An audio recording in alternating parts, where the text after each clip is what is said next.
మా అమ్మ నాకు ఫోన్ చేస్తుంది, 2 మంత్రాలు చదువుతుంది ఫోన్లో, చెప్తుంది ఈరోజు ఇలా చూసుకోరా జాగ్రత్త, ఈరోజు ఇలా ఉంది, ఈ గుడికి వెళ్ళు అని చెప్తుంది. దాని తర్వాత అంత ఒక బ్లెస్సింగ్, ఒక కాల్ వస్తుంది, అది బాలయ్య గారు.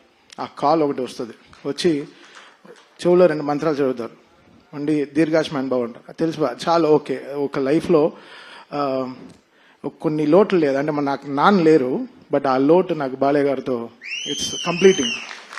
అది ఇట్స్ నాట్ దట్ ఆయన నాకు ఆపర్చునిటీ ఇస్తున్నారు, ఒక సినిమాకి పనిచేస్తున్నాను అనేది కాదు. That trust. మనం 300 మంది ఒక ఎయిర్క్రాఫ్ట్లో వెళ్తాం, 2 పైలట్లు నమ్మి. ఆ పైలట్ పేరు మీకు తెలుస్తా? తెలీదు. ఎవడు వాడికి ఇంత ఫ్లయింగ్ ఎక్స్పీరియన్స్ ఉంటుందా? తెలియదు మీకు. మనం ఎక్కుతాం ఫ్లైట్ అంతే, దింపేస్తాడు లేదు, చెన్నైలో, హైదరాబాద్లో దింపుతాడు, బాంబేలో దింపుతాడు, ఏదో ఎక్కేస్తాం. 300 మంది బ్లైండ్గా ఎక్కుతాం ఒక ఫ్లైట్లు నమ్మి. అలా ఈ బాలయ్య గారు నన్ను అంత నమ్మారు. ఆ నమ్మకం is making me work hard. That trust is very very big. World లోకల్లోనే ఆ ట్రస్టే. ఒక ట్రస్ట్ లేకుండా అడుగు కూడా వేము ముందు, ఇక్కడ ఎక్కడ ముందరికి వెళ్ళిపోతామా, సరిగా పడిపోతామా అని. అది బాలయ్య గారు game me that biggest trust. ఆ ట్రస్ట్, అందుకే అది ఆ నమ్మకం it's making me work hard and giving my best all my.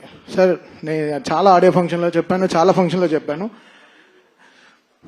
Balayya గారు అంటే ఇట్ విల్ బి 100% అంతే. స్పీకర్లు కాలిపోతే కాలిపోయి, నాకు సంబంధం లేదు, అది కాలుతాయి అంతే, దానికి ప్రిపేర్ అవ్వండి అంతే. బాలయ్య గారి సినిమా వస్తే మీరు అందరూ రెడీ అవ్వండి. అంటే ఫ్లైట్ టేక్ ఆఫ్ అవ్వాలంటే సీట్ బెల్ట్ చేసుకోమంటారు, బాలయ్య గారు నాది సినిమా వస్తే స్పీకర్లు రెడీగా పెట్టుకోండి, మేమేం చేయలేము అంతే. అది అది అది అది అది ఇది ఏదో వార్నింగ్ కాదు, సినిమాలో హై ఉంది, సినిమాలో హై ఆయన ఇస్తున్నాడు.